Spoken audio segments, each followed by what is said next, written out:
Good morning student. आज का तुम्हारा टॉपिक है splitting of d orbital in octahedral complexes. अष्टफलकीय संकुलों में डी कक्षकों का विपाटन। अष्टफलकीय मतलब जिसमें मेटल 6 लिगेंड के द्वारा घिरा रहता है, उसको हम बोलते हैं अष्टफलकीय आकृति। ये एक्सिस हमने माना इसका x, ये एक्सिस माना y और ये एक्सिस हमने माना z। जैसे इस मेटल के पास 6 लिगेंड आते हैं, ये सारे लिगेंड 6 लिगेंड किस पर अरेंज है? एक्स वाई जेड एक्सिस की ओर प्रेजेंट होते हैं।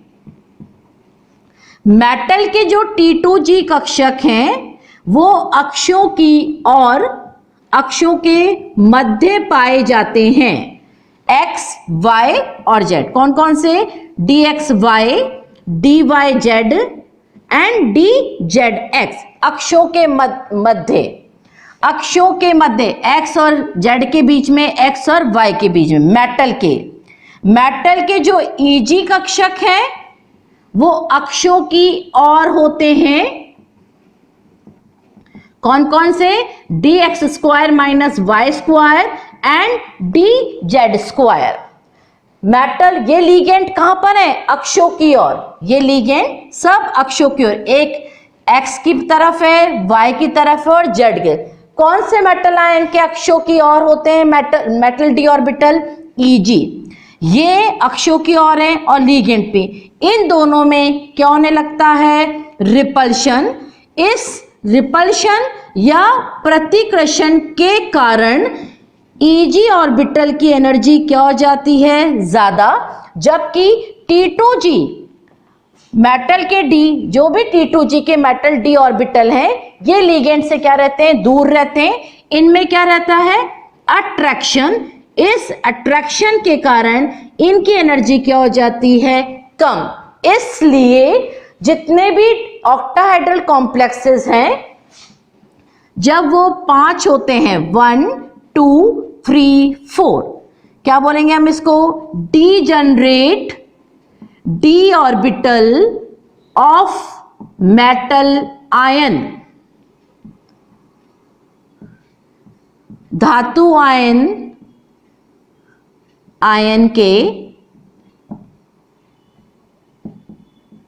5 डी कक्षक की समान ऊर्जा। जैसे ही इस मेटल आयन पर ये 6 लिगेंड आते हैं, इनकी एनर्जी थोड़ी सी बढ़ जाती है। 1 2 3 4 5 गोल क्षेत्र में धातु आयन के 5 डी कक्षक 5 d orbital of metal ion in spherical field. जैसे इसके पास लिगेंड आता है, इन मेटल आयन में क्या हो जाती है? स्प्लिटिंग।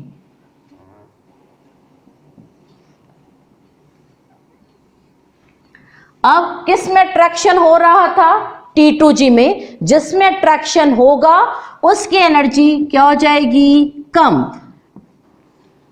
1 2 3। जिसमें रिपल्शन हो रहा था उसकी एनर्जी हो जाएगी ज्यादा, ये हो जाएगा तुम्हारा EG।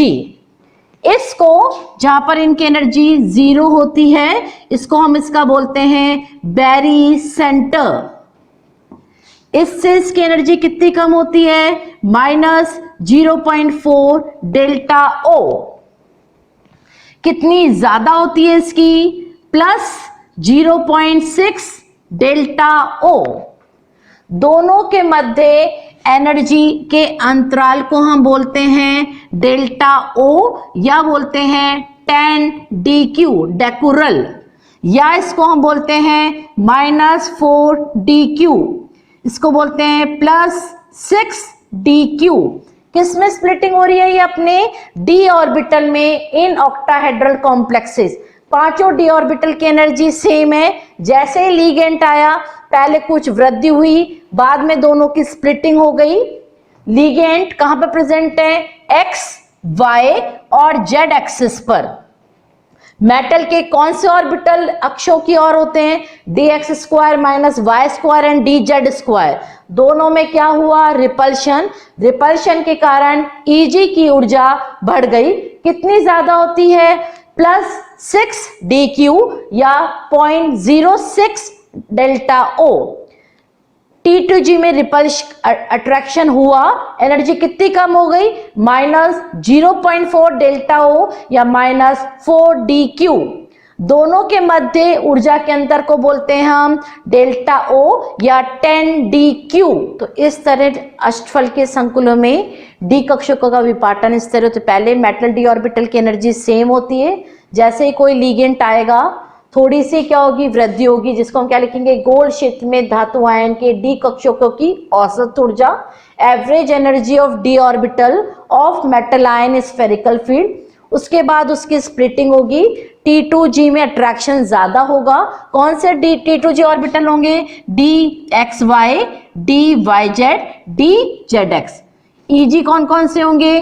dx square minus y square and dz square. औसत ऊर्जा से T2G की एनर्जी -0.4 डेल्टा O कम होती है। Eg की औसत ऊर्जा से एनर्जी 0.06 डेल्टा O ज्यादा होती है। दोनों के मध्य अंतर को हम क्या बोलेंगे? CFSC डेल्टा O या 10dq। इस तरह हम ऑक्टाहेड्रल फील्ड में या ऑक्टाहेड्रल कॉम्प्लेक्सेस में d ऑर्बिटल की स्प्लिटिंग को पता कर सकते हैं। अब हमें इसकी CFSC कैसे निकालेंगे? Crystal field stabilisation energy -0.4 T2G plus number of electron plus 0.6 Eg number of electron plus m pi. क्या है यहां पर? m क्या है तुम्हारा? Number of electron in T2G orbital. n क्या है तुम्हारा? Number of electron in Eg orbital. m क्या है तुम्हारा? Number of paired electron. Pi को हम बोलते हैं पेयरिंग एनर्जी। इस तरह हम इससे CFSC की वैल्यू ऑक्टाहेड्रल कॉम्प्लेक्सेस में ज्ञात कर सकते हैं। -0.4 T2G, क्योंकि ऑक्टाहेड्रल में T2G की एनर्जी कम, Eg की ज्यादा होती है। इन ऑक्टाहेड्रल में क्या होता है? मेटल, एक मेटल आयन 6 लिगेंड से घिरा हुआ रहता है। ये 6 लिगेंड x, y और z एक्सिस में प्रेजेंट रहते हैं। मेटल के Eg ऑर्बिटल और इनके बीच में क्या होगा? रिपल्शन। इस रिपल्शन के कारण इनकी एनर्जी क्या हो जाती है? ज्यादा। कितनी ज्यादा होती है? +0.6। कितनी कम होती है? -0.4। अब फॉर एग्जाम्पल है तुम्हारा D1। Example is D1 ion. 1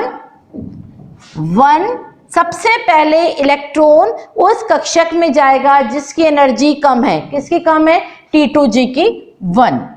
क्या निकलेगी? CFSC is equal to -0.4 into 1 plus 0.6 into 0 plus number of paired electron 0 into पाई।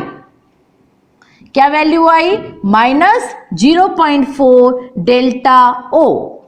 तो क्या निकली CFSC D1 की? -0.4 डेल्टा O। इस तरह हम D1 से D10 आयन की CFSC की वैल्यू ज्ञात कर सकते हैं। M क्या है यहां पर? Number of paired electron. D2 होगा तो क्या निकलेगी CFSC is equal to -0.4 into 2 plus 0.6 into 0 plus number of pair electron 0 into pi, क्या आएगी वैल्यू -0.48 डेल्टा O। ये क्या कहलाती है तुम्हारी क्रिस्टल फील्ड स्प्लिटिंग एनर्जी या क्रिस्टल फील्ड स्टेबलाइजेशन एनर्जी। अब हमें पता पड़ा कि d ऑर्बिटल T2g की एनर्जी कितनी कम थी -0.4 डेल्टा O, Eg की कितनी ज्यादा थी +0.6 डेल्टा O। इसको हम कैसे निकाल सकते हैं? The energy of d orbital 5 है, उसकी अपन ने क्या मानी 1 delta O। Energy of each d orbital कितनी हो जाएगी 1/5 delta O। Energy of 3 orbital lower मतलब कौन से वाले T2g, क्या मानेंगे हम 1 माइनस 3/5। 5 क्यों लिया, पांचों d ऑर्बिटल है, 3 कौन से T2g के dxy dyz और dzx। 1 माइनस 3/5 क्या आया -2/5। -2/5 कितने के बराबर हो जाएगा -0.4 डेल्टा O। अब हमें Eg की निकालनी है, energy of 2 orbital that is higher मतलब विच ऑर्बिटल Eg में भी कौन कौन से होते हैं dx square minus y square and dz square. 1 minus 2/5 2 orbital है पांचों, 1 माइनस 2/5 किसके बराबर हो गया 3/5 डेल्टा O। 3/5 डेल्टा O किसके बराबर हुआ +0.6 डेल्टा O। इस तरह हमने T2g और Eg ऑर्बिटल की क्या की एनर्जी कैलकुलेट की। यदि ऑक्टाहेड्रल कॉम्प्लेक्स है तो Eg की जो भी एनर्जी होगी वो कितने निकलेगी +0.6 डेल्टा O और T2g की क्या निकलेगी -0.4 डेल्टा O।